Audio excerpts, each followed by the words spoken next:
started. So first of all, thanks for this conference. It's been great so far. Really enjoyed all of the presentations yesterday and that one this morning. It's been really good. So my name is Ryan Fellows, and I'm a PhD student from the University of the West of England, and I'll be exploring the different explicit attributes of task-oriented dialogue systems that often get overlooked for subjective measures instead.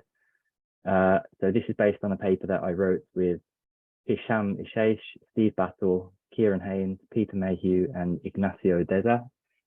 So thanks to them as well for helping out the paper. So to get into it, dialogue systems are typically either chat-oriented.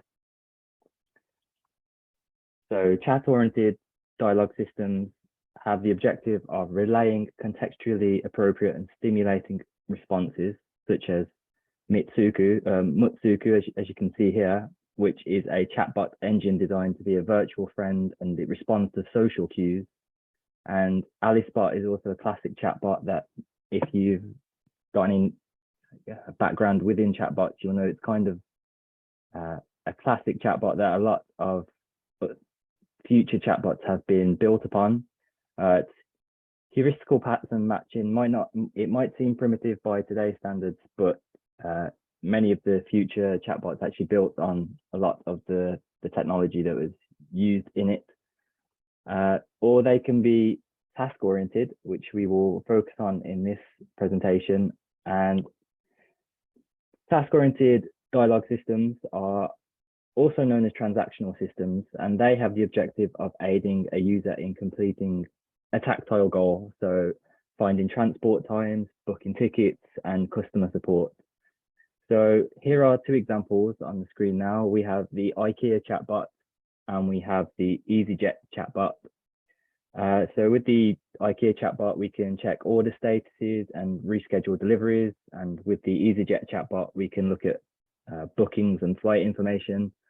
And that's all well and good, but in the modern day, there's more to a chatbot than just getting from A to B. I think more is expected of a chatbot. And so we're going to look at the performance of a chatbot and try and define that to see how we can improve them just through objective measures. So task-oriented dialogue systems, which was abbreviated to TODS in the paper, so TODS, which is quite a catchy name. Task-oriented dialogue systems over recent years have seen a massive surge as companies recognize their potential in alleviating the resource requirements which are inherent in human-based dialogue services. So a prediction by a market research firm, Grand View Research, estimated that the global chatbot market will reach 1.23 billion by 2025. So we can see how important it can be when we're trying to save resources, like whether that be time or money, but usually both. As the name suggests, task-oriented dialogue systems are primarily concerned with solving the task or set of tasks at hand, which will subsequently correspond to the metric of tasks resolved. So that could just be a percentage, often a Boolean value, true or false, has it been resolved? And then that can get quantified into percentage. So we can look at a given task. So EasyJet might look at how many flight reschedules have been accomplished today, and 78% of them might have been resolved, whereas 22% of them might have needed human assistance. Sorry, my slides are not great, and my notes, sorry. In the modern day, we argue that the perception of dialogue system performance should be predicated on more than just this sole metric, and more focus should be placed on other measurable objective measures too. So this is important as we're looking at easily extractable attributes rather than subjective attributes, which might be semantics, which are much harder to quantify. So what objective measures are we talking about? We will look at these objective measures now. So we will look at task resolution, conversation length, retention rate, response time, and user sentiment. And we can see how just through the extrapolation of these, so we can imagine conversation length literally might just be how many characters are in an utterance, or retention rate will be how many times a user comes back, but we will look at these more in depth now. So despite the fact that we will be looking at alternative quality attributes to dialogue systems, task resolution will always be priority in systems of a task-oriented nature. This just can't be avoided. So if you imagine an interaction with a chatbot to help you book flights, even if all of the other qualities which have been mentioned are optimal, if your feasible task is not completed, then the interaction will likely be an unsuccessful one. So once the user has been captured, the user goal has been captured, often as an intent, and the predefined function has been made to quantify the state of the interaction, the variable of task resolution is usually easy to establish.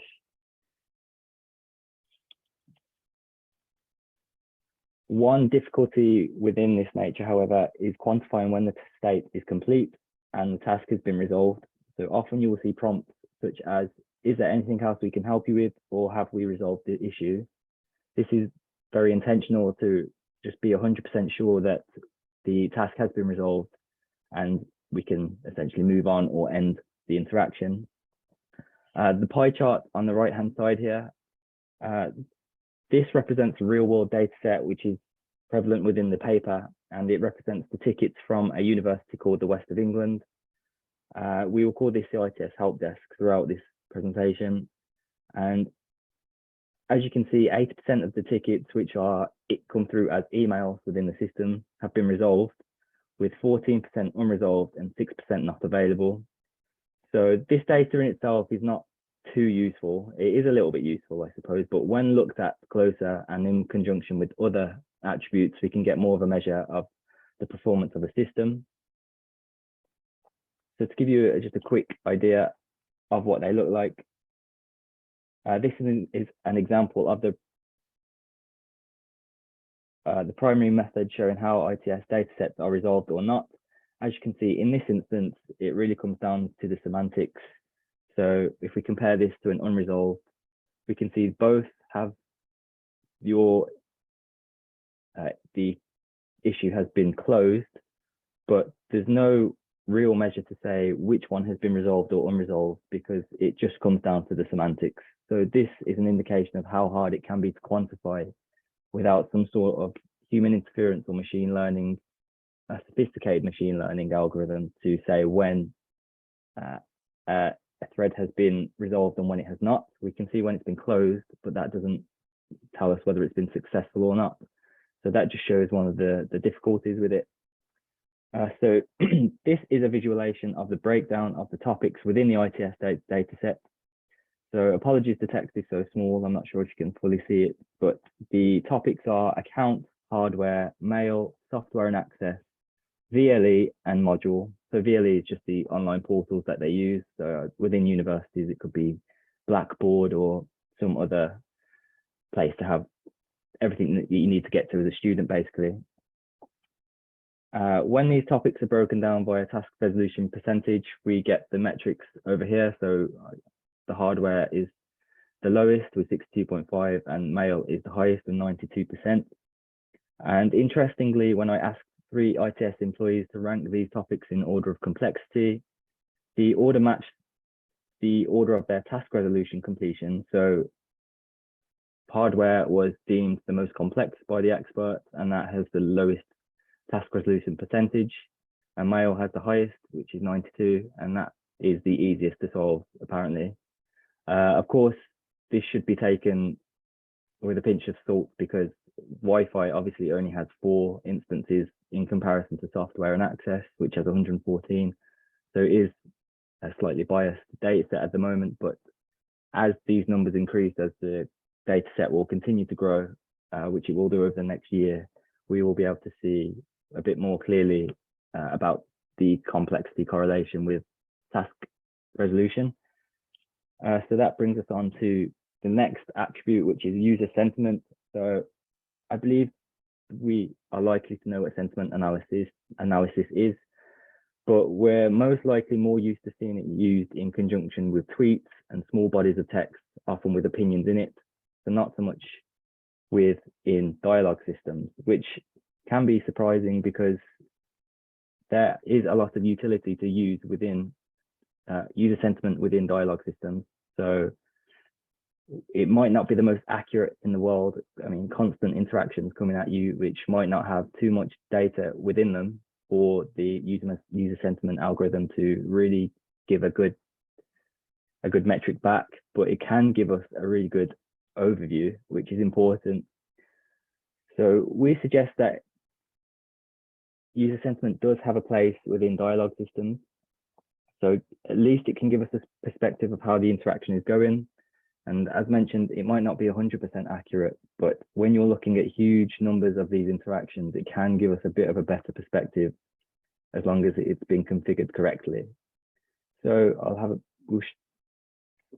so we can get the user sentiment from within an interaction in a multitude of ways, which can then be used to get a feel for the way the interaction is going.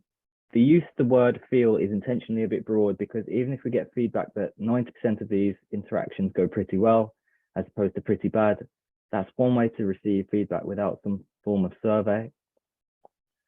Broadly speaking, the methods of extrapolating user sentiment comes from either individual utterance analysis or contextual utterance analysis. So what do we mean by this? So here we can expect individual utterances and analyze them. So these are real emails from the help desk dataset and their sentiment scores. And it's just been output to a long CSV file on my hard drive, hidden away.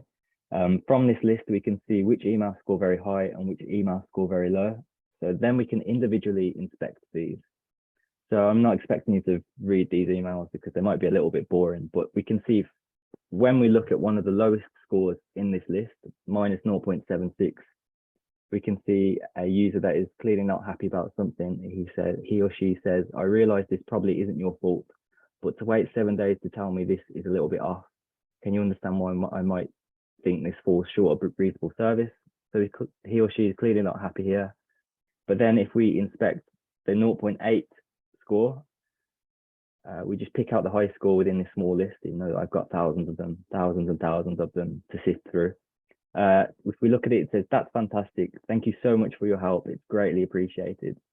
So this must have come at the end of an interaction, but it's still good to see that it's a very positive score and someone is clearly happy. So maybe someone can get a raise or a promotion from many of these scores, which would be nice. If we then look at contextual utterance analysis, again, I'm not asking you to read these because it's just to show you how the scores actually fluctuate. So we start at 0.128 at the top, and then as we can see, it kind of stays pretty level throughout. There's no massive fluctuations up and there's no massive fluctuations down. And one of the key things to take away from this is we start at 0.128, but we end up at 0.24. So that could be one of the key things that you focus on, which we will look at on the next slide. That will be called the sentiment swing. So if we look at two ways to assess contextual utterance analysis, on the left, we very simply just group we group threads of similar length, and we just assess how they fluctuate. The image on the left, the figure on the left, sorry, it has three pretty different threads. We have one that really drops before it comes back up, one that just goes up quite nicely, and one that stays level. So you can imagine if we have many of these, we can start to classify them together, group them together, and we can see for what reason interactions are behaving as they do. So is it the semantics? Is it the conversation length? Is it the response time? Is there any patterns that we can assess to see why these performance swings are happening? On the right is what I was alluding to on the previous slide. It's the sentiment swing. So the sentiment swing takes the very first sentiment score and then it looks at the very last sentiment score, and it essentially sees the difference between them. So this is important because if you have a user that sends a very happy email on the first email, which some people do even when they're angry for some reason, they can have a real issue, but because they just communicate so politely through email, it can come across as quite happy, and the sentiment score will show this. So let's say we have a user that sends a really happy email on the first email and it scores 0.9, even though they have quite a complex issue, then this is only really going to go down. So even if you solve the issue completely optimally, the assistant is completely competent and happy and personable, the score will still probably go down, and that is quite a poor reference to how the interaction has gone. So yeah, it's good to keep an eye on implicit things like that. So if we move on to retention rate within a dialogue system is defined as the metric derived from the number of users that return to use the system within a given time frame. So for a customer service chatbot, it might be 30% of users have returned within 28 days. Ironically, this metric could point to your dialogue system being good, but customer service, not so much. So like essentially all other measures in this presentation, context is key. Quite simply, some dialogue systems are more concerned with reuse, whereas others not so much. So to take EasyJet as an example, they will pay close attention to this over a longer time span because of the resources they can save, but also the implication of the satisfaction of the user in a competitive market. A chatbot that tells you the football scores, however, might not really care about retention rates at all because it's more of a one-off thing and there's no way to retain they can't get any useful metrics from it. But with retention rate, there are two very important metrics related to it, and they are dropout rate and bounce rate. So dropout rate refers to the number of users who quit the session with the dialogue system before an outcome had been reached. A high dropout rate for a dialogue system can be a substantial indication of poor performance, as it might mean the service is not up to scratch or users are getting far too frustrated. I apologize, I've just lost my notes. Bear with me. So yeah, sorry about that. To get onto the bounce rate, so this is the volume of users that do not utilize the dialogue system for its intended use. So an example is, and I'm sure we've all done it, that's essentially to just play around with the dialogue system. So ask it strange questions to catch it out, things like that, try and make jokes. If this is happening all of the time, however, it might indicate that, again, the system is not doing its job properly and people are getting distracted. So a high retention rate with low dropout and bounce rates would suggest a high level of performance. So just to quickly supplement these slides on retention rate, retention rate can actually be a harder metric to extrapolate because without accounts or some form of user recognition, how do we know who is revisiting the system? Some dialogue systems want to be just that, dialogue systems, and that includes no signing up needed. So it depends on the commitment to the metric from the dialogue system deployer. So you imagine some of the bigger companies who use it for customer service would be much more committed to making sure users can be recognized. So retention rate works well in conjunction with other metrics too.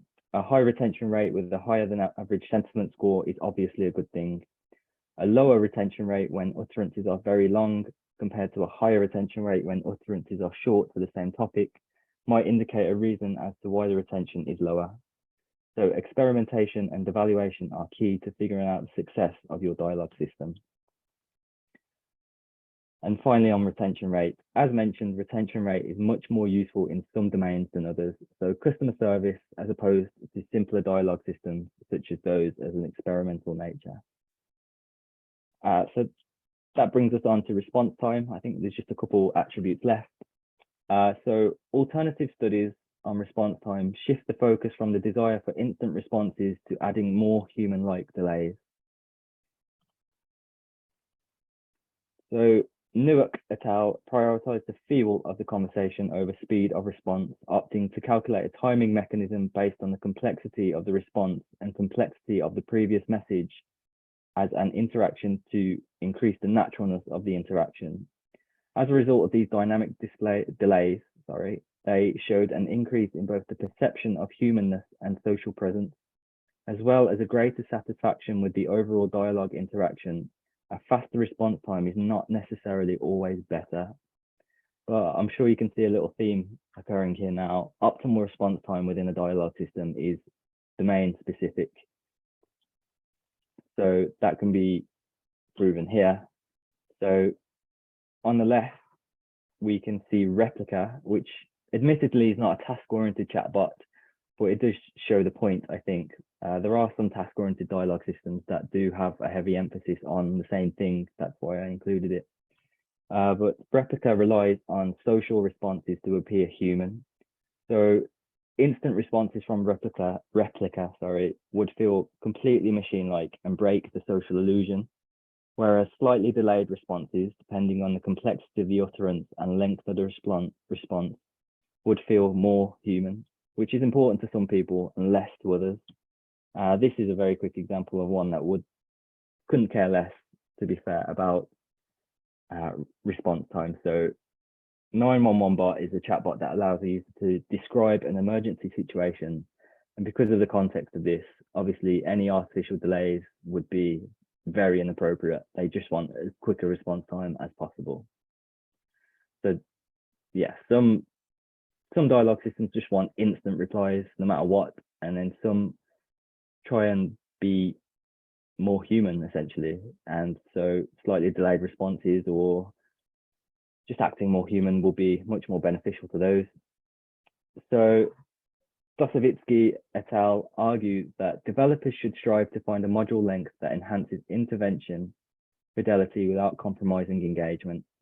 And he also argues that we should focus on creating a few engaging and effective modules at the beginning rather than developing a large variety of untested modules.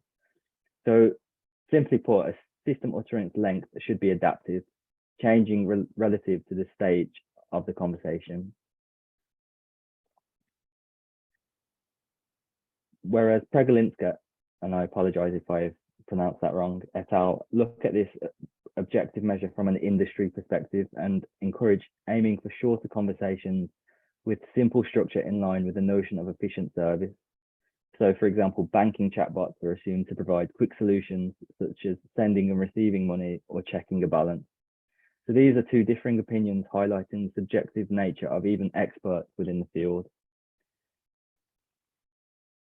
However, solely looking at conversation length from an objective perspective can be misleading. So dialogue systems often have the objective of being efficient as possible, which would encourage the idea of concise discourse, which may not be a problem. However, some issues and topics simply do not lend themselves to this approach and require further development in the conversation. Therefore, it would be detrimental to the system to simply penalize longer messages without any thought to the semantics and context involved. This is not to say conversation length is not a useful quality attribute, as the literature suggests. It is, yet the optimization of this parameter needs to be more than just the configuration of a value for utterance length or number of turns. So that brings us to the final slides. When we dive into the literature surrounding task-oriented dialogue systems, there is no shortage of papers looking at and trying to improve their performance. However, few dive into these attributes that are explicitly quantifiable, which is surprising considering how extractable these variables are and the reward they can give you when optimized correctly. Correlations are drawn between one variable and another, often in literature, such as user satisfaction and conversation length. But similar to life, an interaction is an array of attributes that work together. So even if most attributes are performing to a high level, if one is terrible, such as overly blunt responses or response times that take 10 times longer than they should, this can ruin the whole conversation. This is why interactions should be treated as multivariate functions as opposed to univariate or bivariate functions, which simply capture too little. And finally, because of their inherent subjective nature, task-oriented dialogue systems are difficult to evaluate. One evaluator may have a completely different opinion of the same dialogue system. So how do we effectively assess such systems? So whilst some established frameworks are available, such as Paradise, which is also quite old now, there is still no standard in place for such evaluation of these systems. So we probably need to find a way to standardize evaluation of all dialogue systems, essentially, which is a really tricky task. And it'll be interesting to see how in future years, as dialogue systems become more sophisticated, how we go about this. That's the end. So thank you. And if there's any questions,